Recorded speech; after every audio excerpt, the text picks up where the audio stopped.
They say every startup is a gamble, but I thought mine was love and legacy combined. Ethan and I joined as junior partners at a rising tech firm. We stayed late together, built pitches side by side, and shared takeout dinners while designing. Branding decks, I handled the clients, he handled the flash. Everyone said we were the dream team. But slowly, I found myself doing more, rewriting his proposals, smoothing over his missed meetings, even taking responsibility when his blunders nearly lost key accounts. When Claire joined, a bright-eyed intern with 2 smooth smiles, I thought nothing of it. Ethan said she was just ambitious. I even helped train her. When promotion season came, I had one foot in the corner office. HR scheduled a surprise meeting. I thought it was a formality. Instead, they congratulated Claire. She was being fracked. I blinked. Ethan smiled like it made perfect sense. "You've been stretched thin lately," he said. "We didn't want to burn you out." I sat there stunned while they praised her fresh energy. Later, when I asked him why, Ethan shrugged. "You're too emotional for leadership." That night, I didn't scream. I handed in my badge, walked out, and wept like my career had just died. I thought the worst part would be the betrayal, but it wasn't. It was the silence. How no one stood up. How my coworkers, people I mentored, averted their eyes when I cleared my desk. Claire even offered me a pity smile, as if she'd won some competition I never entered. Ethan walked me out like he was doing me a favor. He said, "Take time to rest. We'll stay friends." Friends? I bit my lip so hard it bled. That night, I curled on my tiny apartment floor, surrounded by all the dreams I'd packed into a single duffel bag. I whispered into the dark, if I ever got a second chance, I wouldn't build anything for him. Not ever again. I cried myself to sleep, and when I woke up, the sun looked off. The walls were different. I blinked. My calendar said 2 years ago, and there I was, 26, standing in the bathroom of the firm's office on my first day. I stared into the mirror. The same tired eyes, the same naive heart, but not the same mind. My second chance had arrived. This time, I wasn't here to build Ethan's legacy. I'd build my own and bury him with it. The first hours were disorienting. I knew this place like muscle memory, down to the creaky floor tile near the elevator, but I also remembered how blind I used to be. My younger self was still in love with the idea of Ethan. This time, I wasn't. When I walked into the team meeting, he grinned at me like I was his favorite toy. "Glad you're finally on board," he said. I smiled sweetly and nodded. Couldn't wait. But inside, I was rewiring every decision I'd made the first time. I didn't stay back late. I didn't volunteer to help with his accounts. I played dumb, asking just enough questions to seem eager, but not enough to get trapped in menial work. Claire wasn't even hired yet, but I knew when she would arrive. I mentally set a countdown. Ethan flirted, of course. He always did. His compliments were sugar-laced commands. But I had already learned what they meant, so I laughed at his jokes, smiled at his smirks, and began building my own strategy behind the scenes. I wasn't here to warn the old me. I was here to replace her, better, smarter, and untouchable. I remembered the biggest mistake I made in my last timeline, giving everything for free time, loyalty, ideas. I had filled pitch decks with concepts that one client's Ethan took credit for. Not this time. On my third day, I opened a new Gmail and registered a domain name, my own brand. A skeleton for a firm that didn't exist yet, but it would. I reached out to a small client I knew would blow up within 6 months and offered pro bono consulting privately, off the books. They agreed. I used my savings from this timeline to book a co-working space under a fake name, where I began designing pitch formats that looked like the company's but had my signature style embedded. If Ethan or anyone copied it in the future, I could prove it was mine. My first client referred another. Quietly, my tree was growing roots. I still went to work every day, took notes, smiled at Ethan's stupid stories, but every night, I was building a future where he would sit across from me, and I'd be the one with power. This time, I wasn't giving away brilliance. I was bottling it for revenge. That Ethan always thought I was incapable of strategy. He saw my kindness as weakness, my loyalty as dependence. So while I played the part of the cheerful junior partner, he never suspected I was keeping receipts. Every internal email where he skirted deadlines, I forwarded to my hidden drive. Every meeting he missed, every note I took for him documented. When Claire finally joined, a month earlier than I remembered, I welcomed her with the same warm smile she'd once given me, but I knew who she was. Her affair with Ethan would begin within weeks, so I watched. I let them flirt, let them lie. I even feigned confusion when they accidentally touched hands during a meeting. I wasn't here to stop them. I was here to record the pattern. Claire would become his favorite quickly. She was cunning, not dumb, and that was perfect. I needed her to feel safe. I needed them both to underestimate me again. Because what's more dangerous than a woman scorned? A woman reborn with memory, motive, and momentum. By the end of month 1, I had 3 small clients through my shadow firm. They were modest startups looking for branding help. They paid on time and respected my ideas. I used a fake name for all correspondence and hired a freelancer to act as my project coordinator during calls. My face never showed. At the office, Ethan was beginning to show cracks. He took credit for a deck I had intentionally made too ambitious. When it flopped with a major client, he scrambled for excuses. I watched quietly. Claire started staying late with him, and my coworkers whispered about how cute they were. I nodded and smiled, like a woman at peace. But inside, I was sharpening my knives. One night, as I sat in my co-working space, my inbox pinged. A mid-level investor I had cold emailed weeks ago had replied. He wanted a meeting, said my concept felt scalable. I stared at that email for 10 minutes. The girl I used to be would have forwarded it to Ethan, but the woman I was now. She clicked reply and typed, "Let's talk next Tuesday." I took a sick day the day of the investor meeting. Ethan didn't care. He was too busy charming Claire into staying late again.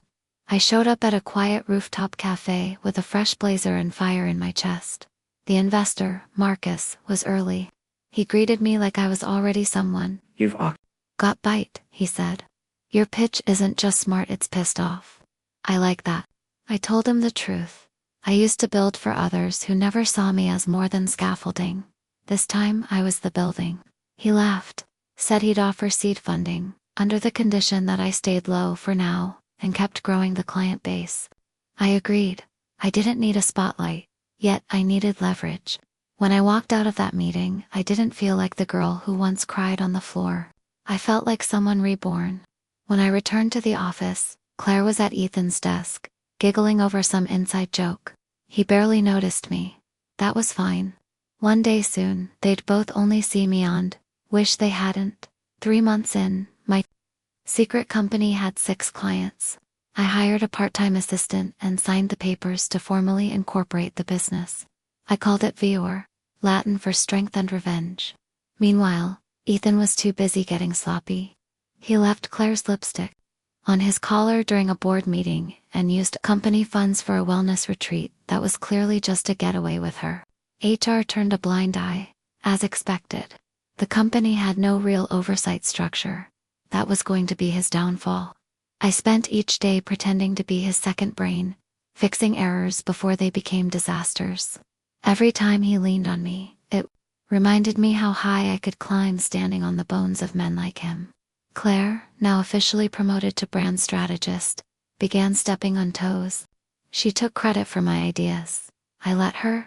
I even began whispering praise about her to others. Let her rise fast. Let her think she earned it. The higher they built their paper throne, the harder they'd crash when I pulled the match from beneath. By month 6, I knew the exact day to strike. Ethan was preparing to unveil a massive restructuring plan that involved streamlining departments and cutting underperforming staff. Really, it was a ploy to consolidate power between himself and Claire. But what he didn't know was that his biggest clients had been quietly pulling out, transferring to me. I never solicited them directly. I didn't have to. Word travels. People remember who saved them during crisis calls, who delivered results. When others dropped the ball, my name, even whispered, was becoming its own brand. I finalized a press release for Vior's public launch and scheduled it for the exact morning Ethan planned his restructure announcement. That night, I looked at the badge I had once returned with tear-streaked cheeks. I held it one last time, then dropped it in a drawer. When the sun rose, I wasn't his underling. I was his competition. And soon, if he wasn't careful, I'd be his boss. The morning came crisp and bright. Ethan wore a smug blue suit as he walked into the conference room, flanked by Claire, who had taken to wearing power heels and smirks. "Big day," he said to the room. I took my usual spot at the back, silent and invisible, just how I wanted to be. As he clicked through his restructure slides, I glanced at my phone. 9:59 a.m., 1 minute to go. Ethan was in the middle of saying, "We're entering a new era of efficiency," when gasps rippled through the room. Phones lit up like fireworks. "Have you seen this? Wait, isn't this her?"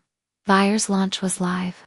Its press release highlighted our unique approach, client-centric pivots, and lean innovation. My name was there in bold. Ethan's smile twitched. Claire leaned over and hissed something.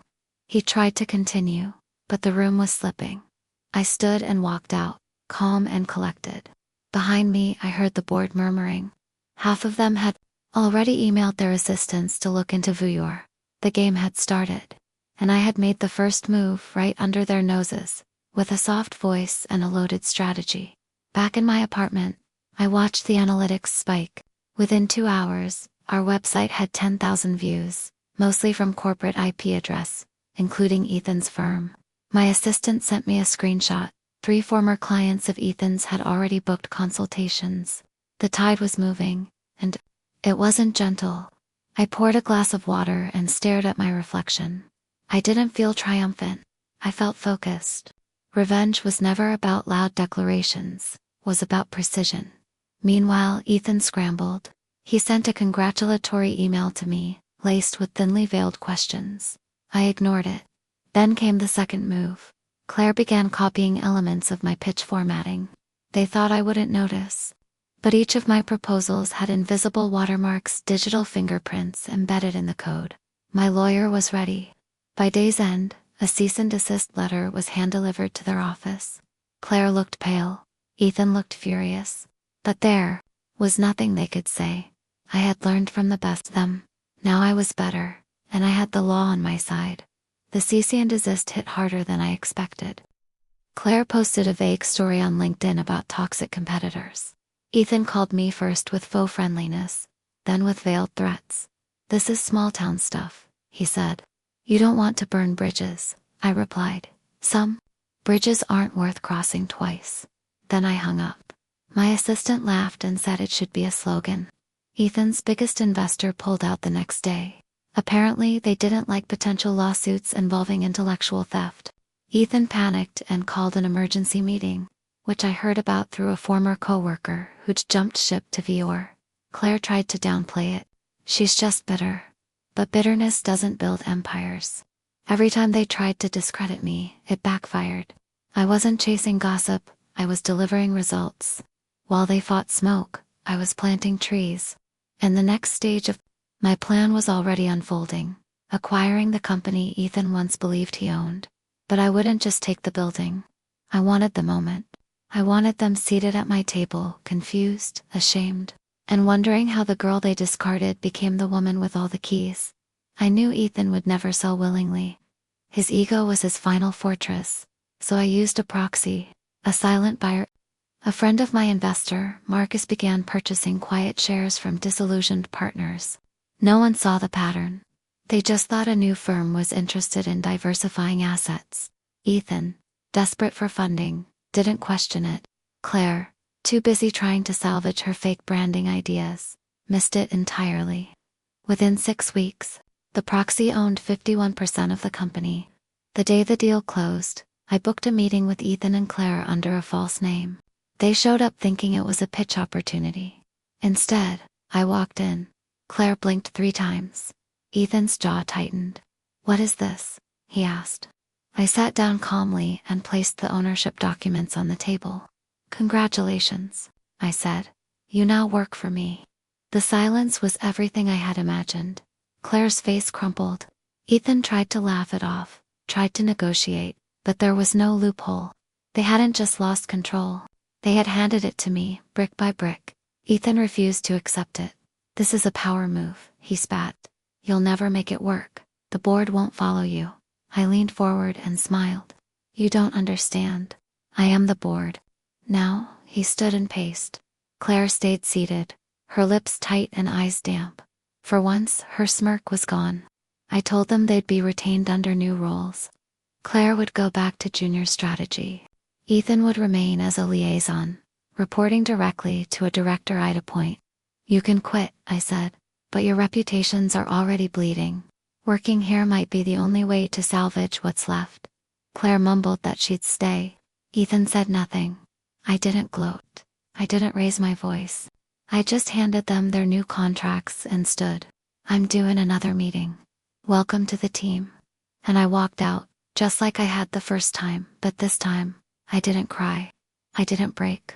I had turned the very space that humiliated me into the throne from which I would rule. On my first official day as CEO, I arrived early. I unlocked the front door myself. The office smelled the same coffee and ambition, but everything felt lighter. I walked through the halls where I once played small and stepped into the corner office I had once been denied. My name was on the door now. Inside, my assistant had set up fresh flowers and left a note.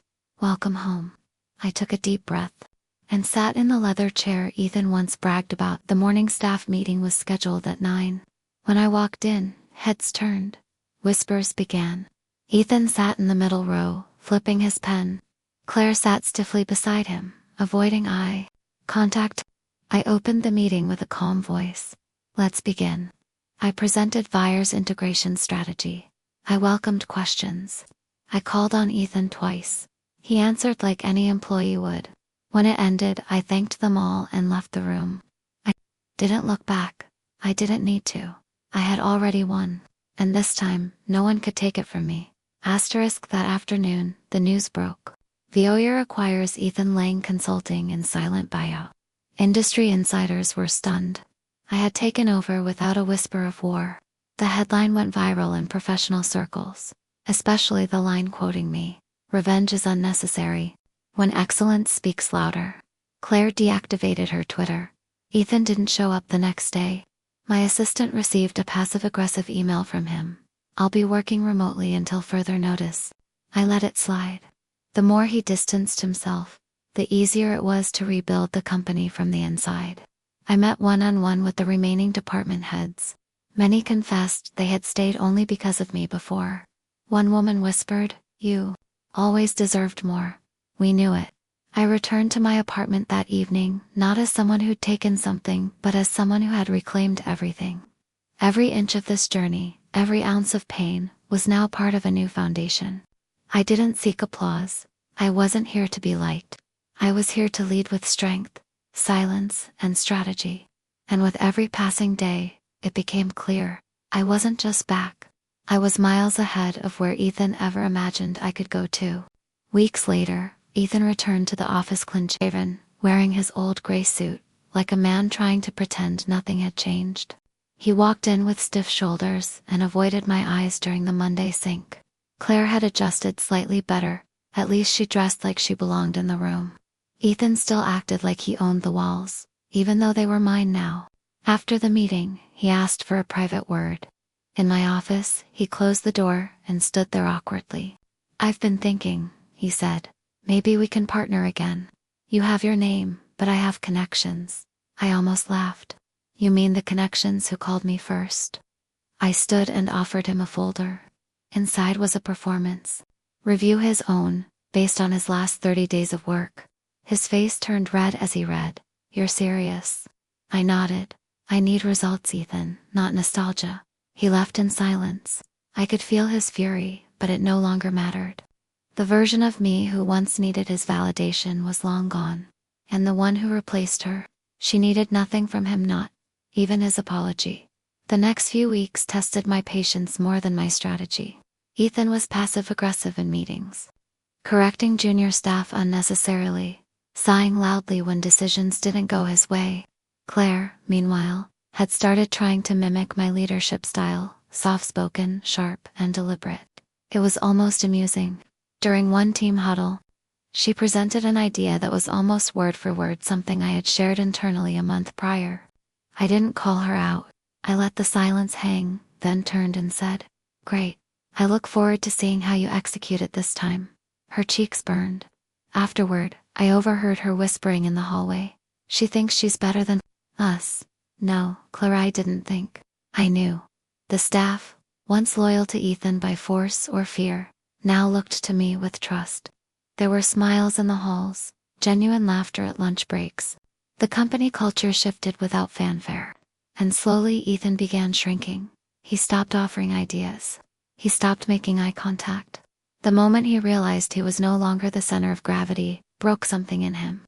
But I wasn't here to break people. I was here to build something better. One day during a panel event, I was invited to speak as a transformational leader. My face was on the flyer. My story had already made the rounds online, but no one knew the gritty details, only the clean headlines. I stood in front of an audience of 500, many from companies that once ignored me. I spoke about vision, about ownership, about knowing your worth before someone discounts it for you. When it ended, people lined up to shake my hand. "You're the woman who bought her ex's company," one whispered starry-eyed. I smiled. "No. I'm the woman who never needed it to begin with but took it because I could." That night I came home and found a handwritten letter on my desk. It was from Ethan. No envelope, just folded paper slipped under my door. It read, "You were right. I never saw your worth. And now, I see it everywhere." I didn't cry. I didn't frame it. I just tore it in half and dropped it in the bin. That chapter was closed. I had nothing left to prove, not to him, not to Claire, and definitely not to the version of myself who once begged for crumbs. The quarter closed with record numbers. Fiora was outperforming every firm in its bracket. The acquisition that once raised eyebrows was now hailed as genius. Industry media called me the silent architect, a woman who rewrote her fate without ever raising her voice. During our quarterly meeting, I stood at the front and presented our growth. Ethan was seated near the back. When I opened the floor for questions, he didn't speak. He just looked down at his notepad, scribbling mindlessly. Claire had stopped wearing heels, her usual confidence shrinking more each day. She asked a question about resource allocation, trying to sound relevant. I answered kindly but directly. After the meeting, several team members came up to me and said, "Thank you for making this a place we actually want to work." I nodded, accepting their gratitude. But inside, I was already thinking about the future. This company was never the finish line, which was the springboard. And while Ethan and Claire sat in the ruins of the empire they built on lies, I was already drawing blueprints for a legacy built on truth, resilience, and quiet power. Asterisk, it was around that time, the Offerkeimer global consultancy firm invited me to a private summit in Berlin. They wanted to feature VA as a model for post-acquisition leadership. I accepted. When I informed the team, Ethan looked up sharply. "You're speaking internationally now?" he asked, disbelief edging his tone. I met his eyes for the first time in weeks. "I am." Claire asked if she could join. "Only directors are invited," I replied. She nodded, her face blank. The summit was surreal. Executives, who once ghosted my emails, now shook my hand like I was royalty. I delivered a keynote on rebirth, on how failure disguised as betrayal can be the soil for your second life. The applause thundered. When I returned, the staff had organized a small welcome celebration. Flowers, pastries, handwritten notes. I felt something shift, not power, but peace. I had become the person I used to pretend to be, and Ethan. He had become the kind of man who left early, avoided eye contact, and waited for instructions. The irony wasn't lost on me. I had once been the ghost in the corner. Now he was. And still, I never once raised my voice. A month later, I received a message that took me by surprise. It was from Ethan's ex-wife, Marlene. "Congratulations," it said. "I always believed you'd rise above them." I hadn't spoken to her in years. She had divorced Ethan quietly after learning about Claire. I replied, "Thank you. I hope you're doing well." She wrote back, "Better than ever. You're rewriting stories for all of us." That message struck me. I wasn't just healing my own past, I was indirectly giving closure to others hurt by Ethan's selfishness. When I shared the note with my assistant, she smiled and said, "You don't just win, you redeem." I liked that. Because revenge implies destruction, but redemption, it builds. That became our new motto. I printed it quietly and placed it at the entrance of our office. "Don't destroy what broke you. Outgrow it." Staff began quoting it. Clients noticed. Claire rolled her eyes at it. Ethan never commented. I didn't need them to love it. I just needed the truth to linger in every hallway they walked. The war wasn't just a company, it was a living testimony. That rebirth isn't luck. It's a choice. One I made the day I walked out, and came back smarter. By the end of the fiscal year, I received a report that made me pause. Fire's profits had tripled. Employee retention was at a record high. Client satisfaction hit 97%. And one more surprise. Several of Ethan's old partners, who had quietly stepped back when I took over, now wanted in. One emailed, saying, "We backed the wrong horse. If you'll have us, we'd like to invest." I didn't respond immediately. I stared at the message for a long while. I remembered how they laughed when I was passed over, how they nodded when Ethan dismissed me. Now, they saw my worth, but not because I asked them to. I forwarded the message to Marcus. He replied, "Ready when you are. But remember, just because they're late doesn't mean they deserve a seat." I smiled. I invited them to a group meeting and laid out the new terms: strict equity, zero decision power. They accepted. They knew the value I brought now, and I no longer needed their approval. That to me was the real victory, not in humiliating those who doubted me, but in knowing I rose without needing their hands to pull me up. Ethan began slipping into silence. He arrived late, left early. His emails became shorter, more mechanical. There were days he didn't show up at all. I never asked. I didn't need to. One morning my assistant walked in and placed a letter on my desk. "From Ethan," she said quietly. I opened it. Inside, his resignation, no grand explanation. Just a line: "This isn't my place anymore." I leaned back in my chair, staring out the window. I felt nothing. Not joy, not sadness. Just the natural ending to a story that had run its course. I drafted a formal acceptance and asked HR to process his departure respectfully. That Friday, he walked out with a single box. No one stopped him. Claire didn't speak. The staff barely looked up. The man who once ruled the floor had become a footnote in his own empire. As the doors closed behind him, I exhaled. It wasn't triumph I felt, it was clarity. I had been so afraid, once, that he defined me. But now I knew, I was never in his shadow. I was simply waiting for the sun to rise in my own name. The following Monday felt cleaner. The air in the office lighter. People smiled more, laughed louder. I called a team huddle and announced a new mentorship program for junior staff, giving others the ladder I had to build for myself. "We rise by lifting," I told them. The room applauded. Claire stayed silent, but nodded. I wasn't sure if she was humbled or just surviving. Either way, I no longer centered her in my story. She was a chapter, not the conclusion. At lunch, a junior analyst approached me nervously. "Ma'am," she said, "I've followed your story since college.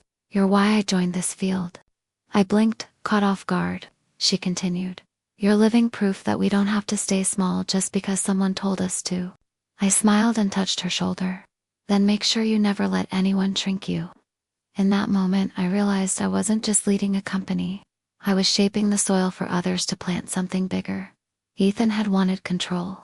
I wanted legacy, and the difference. His ended the moment he lost power. Mine was just beginning. Claire resigned 3 weeks later. She came into my office quietly. No makeup, no sharp heels, just flats and a folded letter. "I've accepted a role elsewhere," she said. "I think I need a fresh start." I nodded. "Everyone deserves one."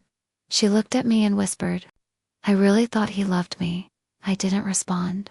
She left the letter and walked out. No drama, no tears.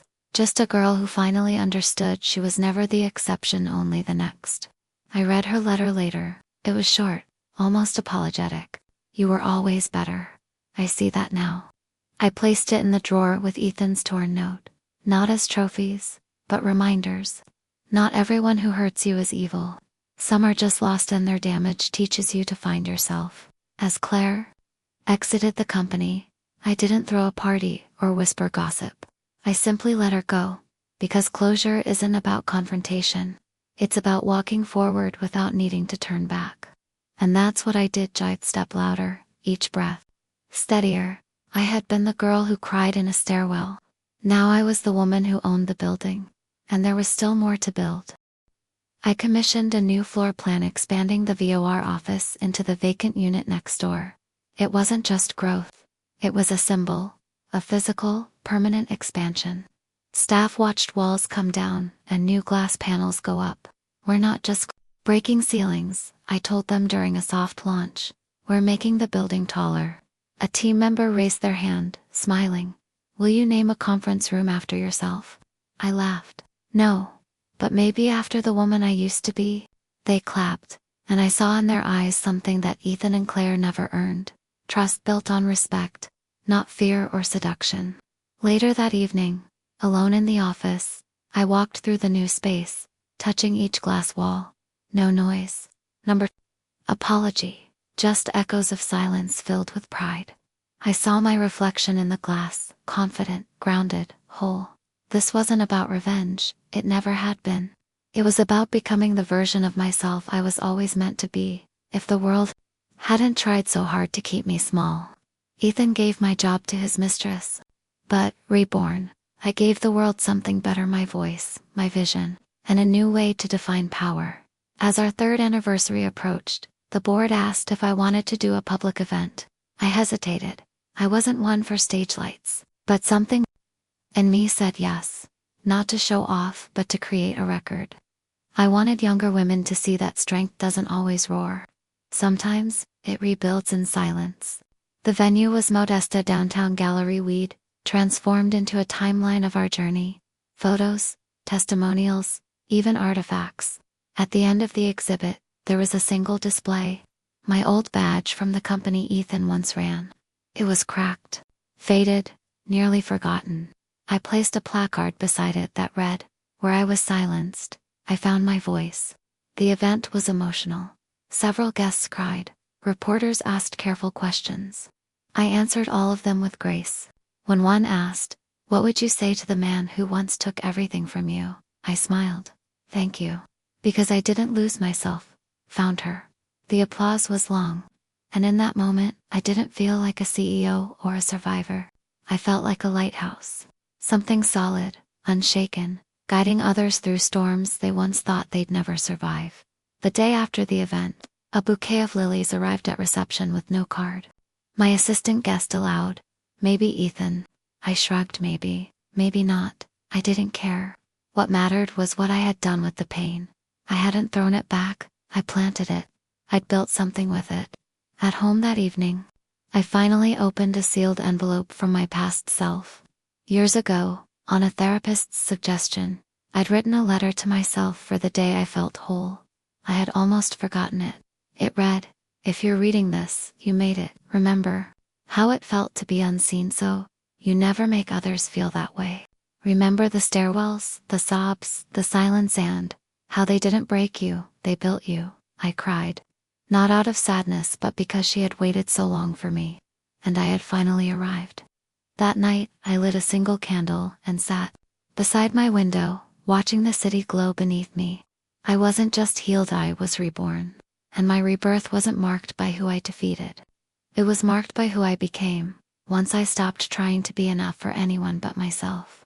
A month later, Viora opened its first international branch, Singapore, a full circle moment. Ethan had once told me expanding overseas was too ambitious, that it was a man's game.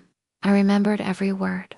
And yet here I was, watching the ribbon get cut by a young female partner I had mentored for over a year.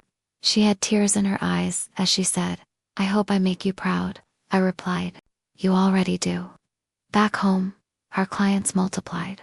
Our leadership board became 80% women and 100% earned. No nepotism, no favoritism, just raw competence. We weren't building an empire, we were building a world Ethan never imagined could exist. One based not on favoritism or betrayal, but merit, care, and fierce loyalty. I no longer checked his LinkedIn. I didn't ask mutual friends about him. It was as if he'd become background noise to a song I was finally allowed to sing. And the melody was sweet, because every note was mine, and every lyric told the story of a woman who once whispered, "I wish I had a second chance only." To realize that second chances aren't given, they're made. In a quiet moment, I returned to the place it had all begun, the stairwell, where I once collapsed after Ethan gave Claire my promotion. It looked smaller now, less intimidating. I sat down on the same step, in the same corner. But this time, I wasn't crying. I was smiling, remembering, honoring. Not just the pain, but the girl who carried it all. I whispered aloud, "Thank you for not giving up." I don't know if I believed in fate, but I believed in fight. And she had fought so hard to get me. Here I stood up, brushed off the invisible dust, and walked out. As I reached the lobby, a new hire rushed past me nervously. I smiled at her. "You've got this," I said. She blinked, surprised, then smiled back. It was subtle, but I knew the look. The same spark I once carried. And I hoped, as she walked up those stairs, she'd never have to cry where I once did. Because that was the point of building something better. Not just to win, but to make sure others never had to bleed just to arrive. One weekend, I visited my parents for dinner. My mother served biryani and asked if I was dating anyone. I laughed. "I'm dating my ambition," I said. She rolled her eyes. My father smiled with pride but stayed quiet. As I helped wash dishes later, he said softly, "I was worried. You know, when you left the company, thought you'd lost everything." I wiped my hands and looked at him. "I did lose everything," I said. "But I also found what couldn't be taken from me." He nodded, then said something I'll never forget. "You didn't fall. You stepped out of a cage." That night I stared at the ceiling, replaying that line. It hit deeper than any title, any applause, because that's what it was. Not revenge, not justice, but freedom. Ethan and Claire had played their games, and I had let go. I had chosen the harder path, the longer one. But in the end, it gave me something they could never touch. Peace. The kind that doesn't shout. The kind that sits inside your chest like a warm fire on a cold night. Quiet, unshakable, home *on. The morning of Vire's 5-year celebration, I arrived early.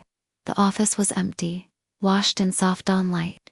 I walked the floors alone, touching each desk, each wall, each small framed photo of our journey. Staff would arrive in an hour. The press would follow. There would be speeches, music, laughter. But in this stillness, I let myself feel it fully. Not just pride, but the grace of survival, of creation, of reclaiming my story after it had been written by the wrong hands. I thought of Ethan wherever he was now. I hoped he found peace. Not because he deserved it, but because I no longer wanted any part of him inside my victories. I didn't need an enemy anymore. I was already complete. As the doors opened and people flooded in, I took my place near the stage, not above them, with them, a mentor, a guide, a woman who once whispered for a second chance, and built it with bruised hands.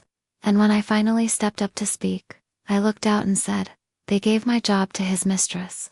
Reborn, I built a world where they both had to clock in for me. The applause was long, the journey longer. But I had arrived.